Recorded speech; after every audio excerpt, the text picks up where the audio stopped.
Hello everybody, welcome to the series बूझो तो जाने, यानी कि आइडेंटिफाइंग द अननोन। मैं हूं आपकी educator Priyanka and we are here with yet another question of the unknowns. So let us move on with the question. So let's have a look at the question. All right, the question says an alkali metal A gives a compound B. अब इस compound का मास दिया हुआ है जिसका मास है molecular mass is 40 on reaction with water. A जब water के साथ रिएक्शन करता है तो कंपाउंड B बनाता है जिसका मॉलिक्यूलर मास है 40. The compound B gives a soluble compound C on treatment with aluminium oxide.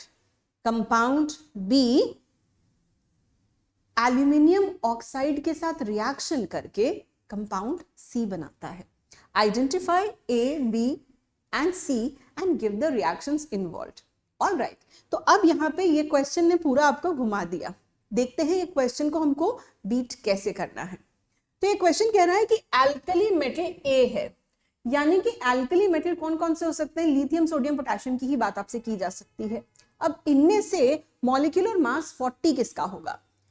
Lithium का मास सबसे कम होता है, फिर सोडियम का मास आता है और पोटेशियम का मास. पोटेशियम का मास 39 होता है तो रूल्ड आउट.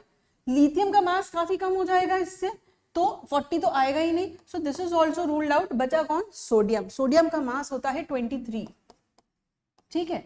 अब इसमें से अल्कली मेटल ए कौन सा होगा. सोडियम ही हो सकता है, क्योंकि हाइड्रोक्साइड में OH का भी तो मास ऐड होगा, चाहे LiOH हो, चाहे KOH हो, चाहे NaOH हो.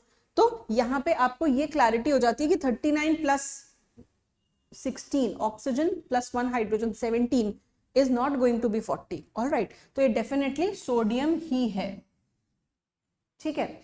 अब पहली बात ए हमने क्रैक कर लिया कि ए एल्कली मेटल है, तो वो कौन सा मेटल है. सोडियम ही है. Then gives a compound B on reaction with water. तो अब आपको सेकेंड स्टेप में ये पता होना चाहिए, compound B A plus water. ये alkali metal, rather I should write here as alkali metal. हम सोडियम हमने आइडेंटिफाई कर लिया है तो हम सोडियम ही लिखते हैं. सोडियम वाटर के साथ रिएक्शन करके क्या प्रोडक्ट बनाता है. तो यहाँ पे मेटल्स जब भी वाटर के साथ रिएक्शन करते हैं तो मेटल ऑक्साइड बनती है और हाइड्रोजन गैस रिलीज होती है. ये मेटल ऑक्साइड अगर वाटर के अंदर सॉल्युबल है, तो ये मेटल ऑक्साइड अगर वाटर के अंदर सॉल्युबल है तो इस वाटर के साथ रिएक्शन करके मेटल हाइड्रो ऑक्साइड बना देती है. ठीक है. तो यहां पर हमारे पास क्या है, ये जो A है, ये जो A है, ये A सोडियम है और इसकी मेटल की, इस मेटल A की ऑक्साइड जो बनेगी वो बनेगी सोडियम ऑक्साइड. ये सोडियम ऑक्साइड पानी में है सॉल्युबल, तो इसके साथ बनाएगी ये sodium hydro oxide. So now let's calculate and check कि क्या हमने सही मेटल चूज किया है और उसकी जो ऑक्साइड बनी है, जो कंपाउंड B बना है, क्या वो सही है. 23 plus 16 plus 1 is going to give you 40. Match कर रहा है मास. आपको कंफर्म करने के लिए उन्होंने दे रखा है मास. ठीक है. So it is this is compound, this is your compound B, this is your compound B. तो हमने यहां से ये B भी आइडेंटिफाई कर लिया है, A हम पहले ही आइडेंटिफाई कर चुके थे. तो यहाँ पे आप देख रहे हैं बहुत सारे questions metals and non metals से कहां से आ रहे हैं, उनके रिएक्शन से आ रहे हैं. Reaction with oxygen, reaction with water. ठीक है. चलिए आगे बढ़ते हैं. इसमें आगे पूछ रहा है the compound B gives a soluble compound C on treatment with aluminium oxide. अब ये जो कंपाउंड B आपने आइडेंटिफाई किया है, ये फर्दर एल्यूमिनियम ऑक्साइड के साथ रिएक्शन करता है. कंपाउंड B आपने आइडेंटिफाई किया है NaOH.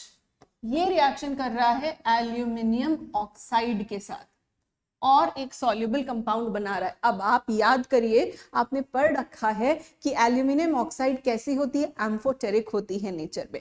एम्फोटेरिक यानी कि ऐसी ऑक्साइड्स जो एसिड्स के साथ भी रिएक्शन करती है और बेसिस के साथ भी रिएक्शन करती हैं। तो यहाँ पे एल्यूमिनियम ऑक्साइड जो है वो एम्फोटेरिक है और वो एल्कली मेटल्स के साथ रिएक्शन एल्कलीज के साथ रिएक्शन कर रही है और क्या बनाएगी, एक सॉल्ट बनाएगी। क्या नाम है उस सॉल्ट का, सोडियम मेटा एल्यूमिनेट, और यहाँ पे हाइड्रोजन गैस जो है वो रिलीज हो जाएगी। So this is your compound, sorry यहाँ तो ऑक्साइड है तो यहाँ वाटर बन जाएगा।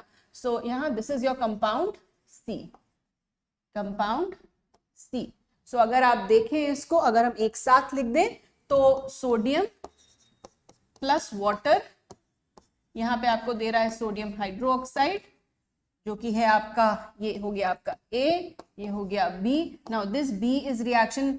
अब मैं यहाँ पे हाइड्रोजन नहीं लिख रही हूँ, वाई, बिकॉज हमको जो आइडेंटिफाई करना है मैंने सिर्फ वही लिखा है, NaOH।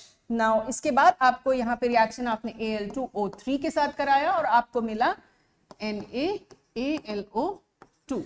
ये हो गया आपका कंपाउंड C। आई होप आपको ये बात समझ आई होगी, आपने इस क्वेश्चन को क्रैक कर लिया होगा, इसकी टेक्निक को समझ लिया। देखिए बेसिक्स ही हैं जो आपको बार बार रिपीट करने हैं। यहाँ पे सिर्फ बेसिक रिएक्शन यहाँ पे दी गई है कि मेटल वाटर के साथ, कौन सा मेटल, एल्कली मेटल, और वो कैसे आइडेंटिफाई करना, तो उसको कंफर्म करने के लिए डेफिनेटली क्वेश्चन में कुछ दिया होगा, आपको सिर्फ क्वेश्चन ध्यान से पढ़ना है, ठीक है। तो यहाँ पे आपको मॉलिक्यूलर मास दिया हुआ था कि वो पोटेशियम नहीं है, वो सोडियम ही है। देन सोडियम वाटर के साथ रिएक्शन करके sodium hydroxide and hydrogen gas release करता है, तो बी आपका जो कंपाउंड है वो सोडियम हाइड्रोक्साइड हो गया। और फर्दर वो जो बी कंपाउंड बना है वो एल्यूमिनियम ऑक्साइड के साथ रिएक्शन करके कंपाउंड सी बना रहा है।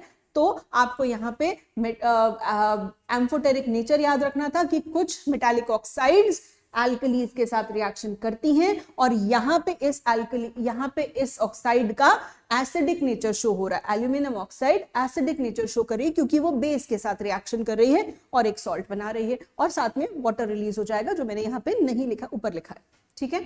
आई होप आपको ये क्वेश्चन क्लियर होगा।